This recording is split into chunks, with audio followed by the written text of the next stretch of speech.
Hello, Skyline Church family, and welcome to our weekly update video. There's a lot going on with the County of San Diego and its restrictions on what a church can and cannot do. And we want you to know we take this very seriously, and we're constantly trying to balance the fear that's being spread and the facts that are out there about COVID and its less than 0.02% mortality rate. That means you and I are as likely to be struck and killed by lightning in a thunderstorm as you are to die from COVID.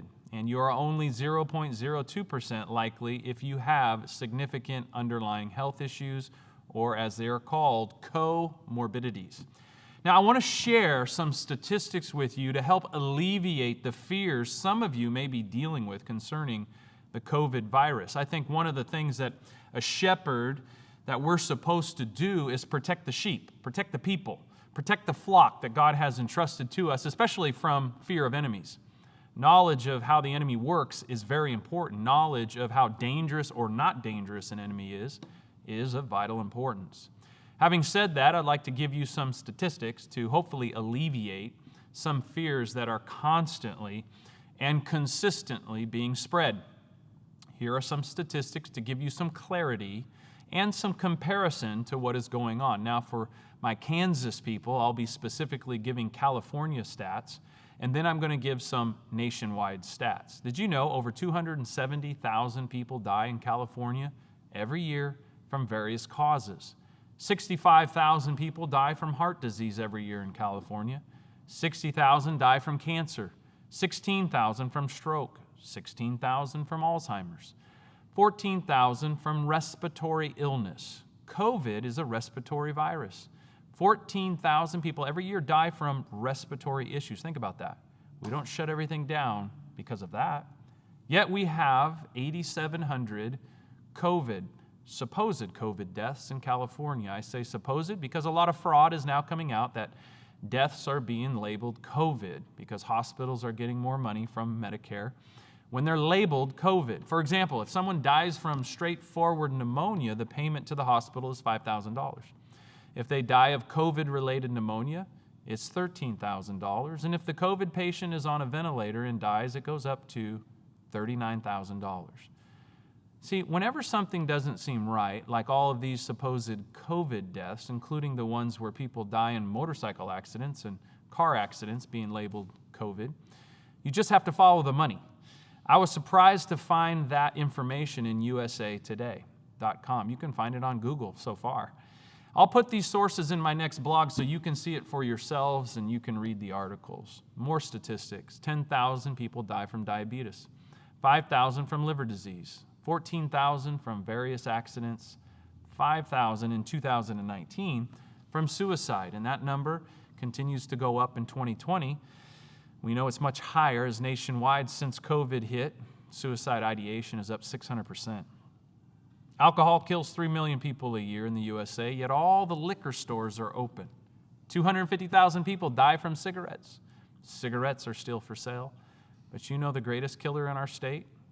Buckle up. The greatest killer in our state is by medical professionals who do abortions.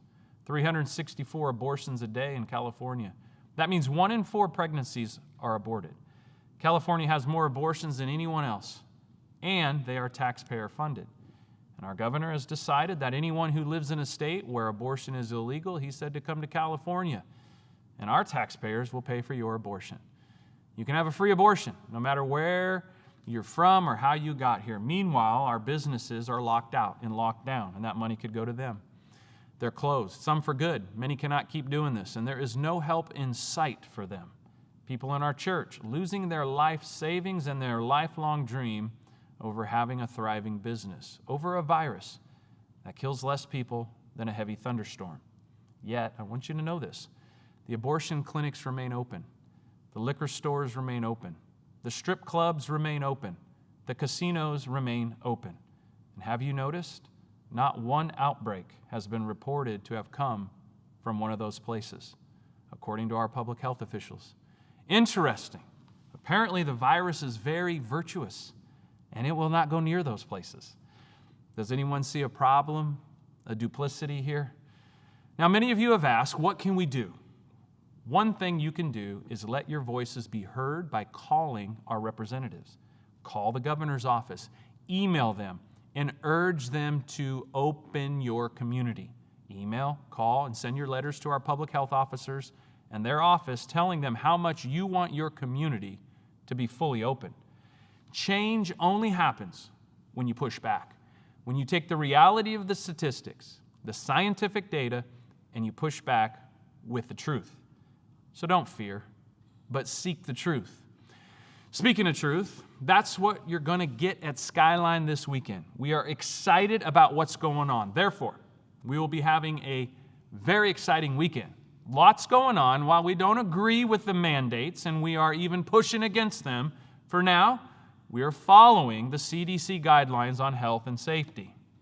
Now listen, we're going to have our 9 and 11 a.m. services as we did last week on our Rancho San Diego campus and our 9:30 a.m. service at our Lakeside campus. You don't need to register. Just show up. We'll have plenty of room for you and your kids as our kids ministry be ready to go for your kiddos all the way up to the 5th grade. More exciting news. We will also be adding a 7 p.m. service on Sunday night where Lakeside will be joining us at our Rancho campus. The evening service will be totally different than the morning service. We are encouraging you to come in the morning and come in the evening. We will worship together as the sun goes down. We will enjoy the fresh air and the fresh energy that will come from being together in the great outdoors. We're going to have food trucks that will be open at 6 p.m. so you can come, get your spot on the brand new grass area with your family, throw your blankets down, claim your space, put your lawn chairs there. We'll also have chairs available on the concrete areas, but the best seats in the house will be on the grass. I'm going to bring a different message than we experience in the morning. We'll have more music and a time of prayer, and we're going to have a great time together with our outdoor service as the sun sets in beautiful San Diego. So, church, there is nothing to fear but fear itself, so keep the faith, keep praying. The end to all of this is coming soon.